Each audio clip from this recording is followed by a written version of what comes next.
هاي جايز، كيفكم؟ طبعا أنا انقطعت فترة، بس هالقطعة سويت يعني عشان المدرسة، وأحين رجعت ويمكن ما أنزل وايد فيديوهات، عادي يعني.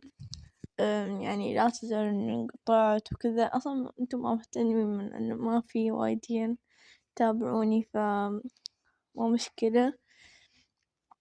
اليوم بسوي فيديو بروكبن عبيت البحر مع أخوي الصغير.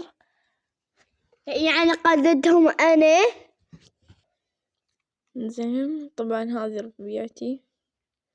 اوكي، هذا هو اخوي اللي بيدخل معاي. يلا نبدأ. طبعا يا جماعة، هابي نيو يير. سنة ان شاء الله يكون عليكم سنة سعيدة.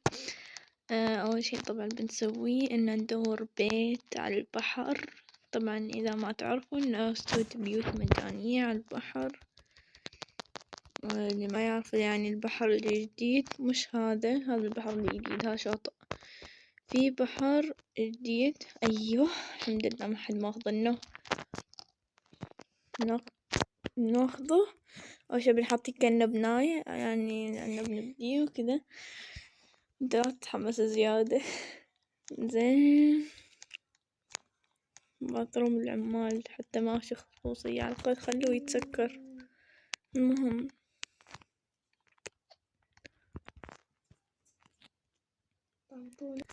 اوكي طبعا احنا كنا ناسين نترياه عشان نحطيه على هذا الوضع، والحين يعني كنا احنا يعني جديدين، فبنسوي قصة جديدة. بس هذا شرح حق القصة. القصة بتكون في عنوان طنطونين. احنا طبعا شخصياتنا هذا. تعال وقف شوية، وقف. هذا يعني شخصيته. المهم أنا طنطونة المدرسة، وهذا طنطون المدرسة. نحن على أساس إن احنا جداد يعني في هالمدينة ومندري شو. انزين، المهم ويت بس. طبعا يا جماعة، سويت مطاردة. ذيك اللي أول شي هذيك زخيتها بسرعة، بس ذيك سويت مطاردة ولا زخيتها. المهم، شوفتوا عندنا في أشياء هنا جديدة حق اللي ما يعرف. أوكي، شي هنا السفن. هذيل السفن اللي ببلاش، في قرش، وفي هنا بعد بقفل بجيم باس.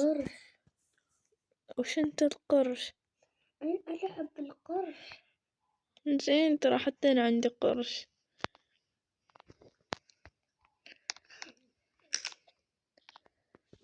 يا تعال، الحين هذا ترى بس شرح، فتابعونا عن القصة. بتكون اسمها طنطون وطنطون في المدرسة. سافروا لدولة جديدة أو بلدة جديدة، يمكن شي كذا، أو يمكن غير. المهم أنا الحين بخلص هالفيديو وببدأ فيه. يلا تعال صبروا، بنسوي النهاية. اوكي جايز، وبكذا ننهي شرح هذه القصة. لا تنسوا تشوفوا القصة وبس.